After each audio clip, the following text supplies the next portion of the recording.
তুমি কে আমি কে রাজাকার রাজাকার গত 15 জুলাই হঠাৎ এমন স্লোগানে মুখরিত হয়ে ওঠে ঢাকা বিশ্ববিদ্যালয় ক্যাম্পাস।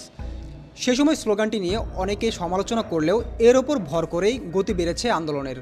তুমুল আলোচিত এই স্লোগানের আজ 2 মাস পূর্ণ হয়েছে, যে কারণে স্লোগানটিকে স্মরণ করে এর পূর্ণ ব্যাখ্যা দিয়েছেন অন্তর্বর্তী সরকারের উপদেষ্টা ও বৈষম্যবিরোধী ছাত্র আন্দোলনের অন্যতম সমন্বয়ক নাহিদ ইসলাম।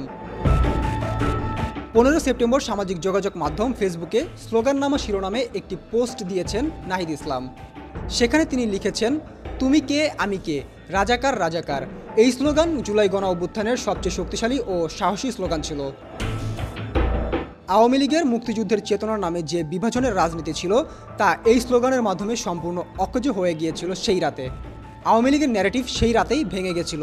অস্ত্র ও বুলেটের মাধ্যমে আরও কয়েকটা দিন টিকে থাকার প্রাণপণ চেষ্টা ছিল কেবল। নাহিদ ইসলাম লিখেছেন, ইতিহাস তো একরকম কোনো বিষয় না, তুই রাজাকার, আমি নই তুমি নই, রাজাকার রাজাকার। এসব স্লোগানও সেই রাতে বহুবার দেওয়া হয়েছে। আন্দোলনে বহু স্রোত ও কণ্ঠস্বর এসে মিলেছে। সবাই সবসময় এক বক্তব্য ধারণ করেছে এরকম নয়। বাস্তবতা ও প্রেক্ষাপট অনুযায়ী বক্তব্য কর্মকৌশল বদলাতে হয়েছে বহুবার। বঙ্গবন্ধুর বাংলায় বৈষম্যের ঠাঁই নাই স্লোগানও হয়েছে। স্মার্ট বাংলাদেশের পক্ষেও বহু গুণগান গাওয়া হয়েছে একসময়। 18 সালেও হাসিনা ও মুজিবের ছবি বুকে নিয়ে আন্দোলন হয়েছে। পরে বুকে রাজাকার লিখে সেই আন্দোলন গতি পেয়েছে।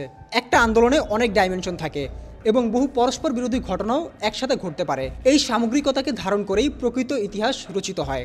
রাজাকার ইস্যুটিকে পরিকল্পিতভাবে প্রাসঙ্গিক করা হয়েছিল এবং শিক্ষার্থীদের রাজাকার ট্যাগ দিয়ে আন্দোলনকে নিষ্ঠুরভাবে দমন করার প্রস্তুতি নেওয়া হয়েছিল এবং তার ফলশ্রুতিতেই পরদিন মিছিলে হামলা করা হয়।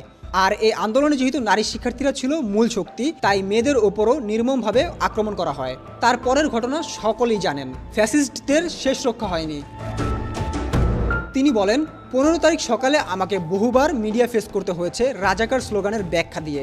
আমার ব্যাখ্যাটা ছিল অনেকটা এরকম, রাজাকার শব্দের কোনো প্রাসঙ্গিকতা এই আন্দোলনে ছিল না। প্রধানমন্ত্রী নিজেই রাজাকার ইস্যু অবতারণ করেছেন এবং শিক্ষার্থীদের ও তাদের পরিবারদের রাজাকার আখ্যা দিয়ে অপমান করেছেন। প্রত্যুত্তরে শিক্ষার্থীরা নিজেদেরকে রাজাকার বলে প্রধানমন্ত্রীর এই বক্তব্যকে বিদ্রূপ করেছেন এবং ক্ষোভ প্রকাশ করেছে। শিক্ষার্থীদের কোনো প্রকার ট্যাগ দিয়ে এই আন্দোলনকে দমন করা যাবে না। মূলত আন্দোলনকে দমন করার জন্যই রাজাকার ইস্যুকে সামনে আনা হয়েছে।